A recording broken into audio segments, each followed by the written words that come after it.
नमस्कार. स्पर्धा विश्वमध्ये आपलं स्वागत आहे. आज आपण या व्हिडिओमध्ये पोलीस भरतीसाठी अतिशय उपयुक्त असा प्रश्नसंच घेणार आहोत.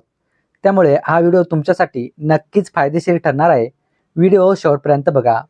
त्याचबरोबर तुम्ही जर या चॅनलवरती नवीन असाल तर चॅनलला आता सबस्क्राईब करून ठेवा, जेणेकरून नवीन नवीन व्हिडिओ सर्वात अगोदर तुमच्यापर्यंत पोहोचतील. चला तर वेळ वाया न घालवता व्हिडिओला सुरुवात करूया. प्रश्न 1 बघा. 1906 मध्ये ढाका येथे स्थापन झालेल्या मुस्लिम लीगचे पहिले अध्यक्ष कोण होते? खूप IMP प्रश्न आहे मित्रांनो. तर लक्षात घ्या, या प्रश्नाचे योग्य उत्तर आहे नवाब सलीम उल्ला. नवाब सलीम उल्ला हे 1906 मध्ये ढाका या ठिकाणी स्थापन झालेल्या मुस्लिम लीगचे पहिले अध्यक्ष होते. मित्रांनो बघा, तुम्हाला जर या प्रश्नांची उत्तर येत असतील तर कमेंट बॉक्समध्ये उत्तरे देत चला. म्हणजे काय होईल की या व्हिडिओ बरोबरच तुमचं रिव्हिजन सुद्धा होत जाईल. प्रश्न 2 आहे. भारतातील पहिले आकाशवाणी केंद्र 1927 साली कोणत्या ठिकाणी सुरू झाले? तर या प्रश्नाचे योग्य उत्तर आहे मुंबई. मुंबई या ठिकाणी बघा 1927 साली पहिले आकाशवाणी केंद्र सुरू झाले.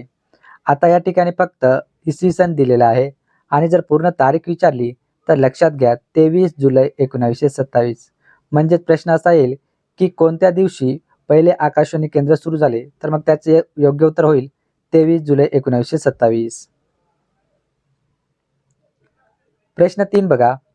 भारतातील सर्वाधिक लांबीची उपनदी म्हणून कोणती नदी ओळखली जाते? या ठिकाणी एक गोष्ट लक्षात घ्या की उपनदी म्हणून कोणती नदी ओळखली जाते असा प्रश्न विचारलेला आहे. तर या प्रश्नाचे योग्य उत्तर बघा यमुना नदी. यमुना ही जी नदी आहे ही भारतातील सर्वाधिक लांबीची उपनदी आहे. तर लक्षात घ्या, या प्रश्नाचे योग्य उत्तर होईल यमुना नदी. प्रश्न 4 बघा. बंगालमध्ये राजाराम मोहन रॉय यांनी कोणत्या अन्याय प्रथेविरुद्ध आंदोलन सुरू केले होते? तर सती प्रथेविरुद्ध त्यांनी आंदोलन सुरू केले होते. कोणत्या ठिकाणी? तर लक्षात घ्या बंगाल या ठिकाणी. राजाराम मोहन रॉय यांनी 1829 मध्ये ब्रिटिश सरकारने लॉर्ड विल्यम बेंटिंग बघा यांच्या मदतीने सती प्रथेवर बंदी घातलेली होती. तर ही बाब तुम्ही या ठिकाणी लक्षात घ्या. प्रश्न 5 बघा. संरक्षण साहित्य निर्मितीसाठी प्रसिद्ध असणारे वाडी हे ठिकाण कोणत्या जिल्ह्यात आहे? बघा या ठिकाणी दोन प्रश्न येतात. संरक्षण साहित्य निर्मितीसाठी कोणते ठिकाण प्रसिद्ध आहे? तर त्याचे योग्य उत्तर होईल वाडी. आणि हे ठिकाण कोणत्या जिल्ह्यात आहे? तर हे ठिकाण बघा नागपूर या जिल्ह्यामध्ये आहे. प्रश्न 6 बघा. महाराष्ट्रात रामोशांना संघटित करून इंग्रजांविरुद्ध बंड कोणी पुकारले होते? खूप IMP प्रश्न आहे मित्रांनो हा. तर लक्षात घ्या की महाराष्ट्रामध्ये रामोशांना संघटित करून म्हणजे एकत्रित करून इंग्रजांविरुद्ध उमाजी नाईक यांनी बंड पुकारले होते. त्यानंतर प्रश्न 7 बघा. 1 एप्रिल हा दिवस कोणत्या राज्याचा स्थापना दिवस म्हणून साजरा करण्यात येतो? 1 एप्रिल. तर 1 एप्रिल हा जो दिवस आहे हा ओडिसा या राज्याचा स्थापना दिवस म्हणून साजरा करण्यात येतो. पूर्ण तारीख लक्षात घ्या मित्रांनो 1 एप्रिल 1936. प्रश्न 8 बघा. सध्याच्या नाशिक जिल्ह्याला मुघल कालावधी दरम्यान कोणत्या नावाने ओळखले जात होते?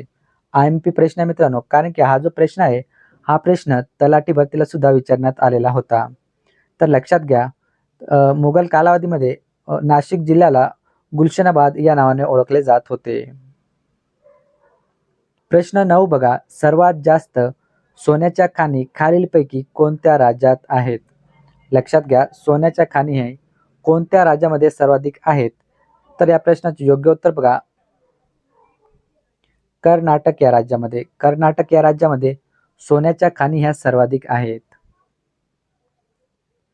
प्रश्न 10 बघा. राज्य आणीबाणी घोषित करण्याची शिफारस राष्ट्रपतींना कोण करू शकतो? तर राज्य आणीबाणी ही जर घोषित करायची असेल तर राष्ट्रपतींना कोण शिफारस करू शकतो? राज्यपाल हा शिफारस करू शकतो. प्रश्न 11 बघा. महाराष्ट्राला एकूण किती किलोमीटरचा समुद्र किनारा लाभलेला आहे?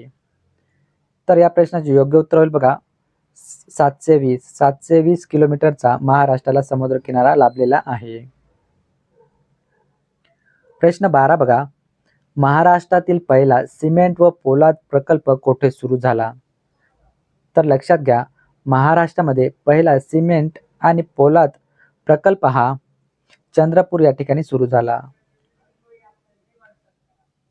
प्रश्न 13 बघा, वुमेन इंडियन असोसिएशनची स्थापना कुणी केली आहे? तर ॲनी बेझंट यांनी बघा वुमेन इंडियन असोसिएशनची स्थापना केलेली आहे. त्यानंतर पुढचा प्रश्न बघा, प्रश्न 14 आहे, खालीलपैकी सूर्य या शब्दाला समानार्थी नसलेला शब्द कोणता? बघा सूर्य हा जो शब्द आहे, या शब्दाला खालीलपैकी कोणता शब्द समानार्थी नाही? तर निशाचर हा जो शब्द आहे, हा सूर्य या शब्दाला समानार्थी शब्द नाही. मग या ठिकाणी लक्षात घ्या, प्रभाकर, दिनकर, दिवाकर हे जे तिन्ही शब्द आहेत, हे तिन्ही शब्द सूर्याचे समानार्थी शब्द आहेत. मग निशाचर हा कशाचा समानार्थी शब्द आहे? तर चंद्र. चंद्र याचा निशाचर हा समानार्थी शब्द आहे. त्यानंतर पुढचा प्रश्न बघा, प्रश्न 15 आहे, कर्करेषा खालीलपैकी भारतातील कोणत्या राज्यात जात नाही? बघा जात नाही असा प्रश्न विचारलेला आहे. तर कर्करेषा ही ओडिशा या राज्यात जात नाही.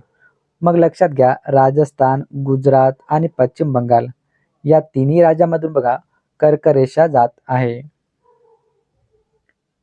त्यानंतर प्रश्न 16 बघा, देशातील पहिला कार्बन मुक्त जिल्हा माजुली कोणत्या राज्यातील आहे?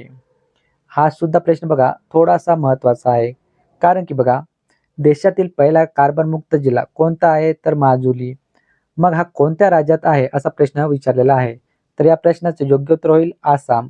आसाम या राज्यामध्ये आहे. प्रश्न 17 बघा, प्रेक्षणीय सीताबर्डीचा किल्ला खालीलपैकी कोणत्या जिल्ह्यात आहे? तर लक्षात घ्या, सीताबर्डीचा किल्ला हा नागपूर या जिल्ह्यामध्ये आहे. त्यानंतर प्रश्न 18 बघा, आबाळ फाटणे या वाक्यप्रचाराचा योग्य अर्थ कोणता होईल? लक्षात घ्या, आबाळ फाटणे. तर आबाळ फाटणे म्हणजे काय?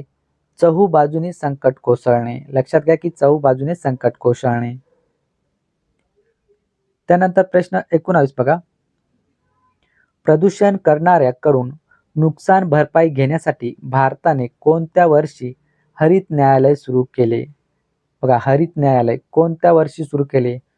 तर या प्रश्नाचे योग्य उत्तर आहे बघा 2010 साली. कशासाठी सुरू केले? तर प्रदूषण करणाऱ्यांकडून नुकसान भरपाई घेण्यासाठी. प्रश्न 20 आहे, भारतीय राज्यघटनेतील 8वे परिशिष्ट खालीलपैकी कोणत्या बाबीशी संबंधित आहे? खूप IMP प्रश्न आहे मित्रांनो.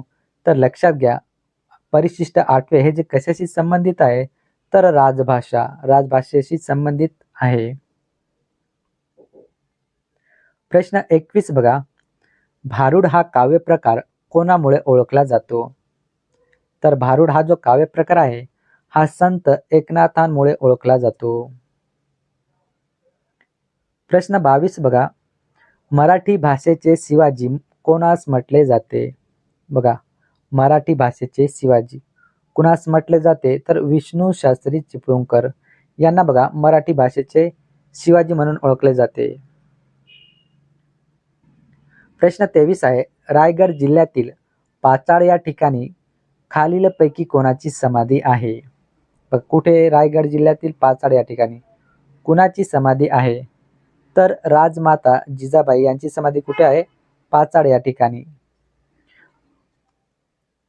त्यानंतर पुढे बघूया, प्रश्न 24 बघा, हैदराबाद स्टेट काँग्रेसची स्थापना 1938 मध्ये कुणी केली?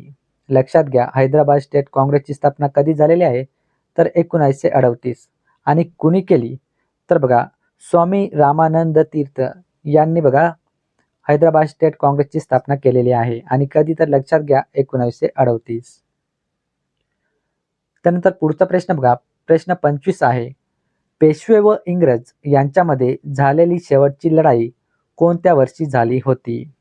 कुणामध्ये? पेशवे आणि इंग्रज यांच्यामध्ये शेवटची लढाई झाली, ही कधी झाली? तर या प्रश्नाचं योग्य उत्तर बघा 1818 साली पेशवे आणि इंग्रज यांच्यामध्ये शेवटची लढाई झाली. प्रश्न 26 बघा, कार्ल मार्क्स विचारवंत कोणत्या देशाचा होता? तर हा जर्मनी या देशाचा होता. प्रश्न 27 बघा, SRPF ची स्थापना कोणत्या ठिकाणी झाली आहे? तर बघा या प्रश्नाचे योग्य उत्तर आहे पुरंदर या ठिकाणी.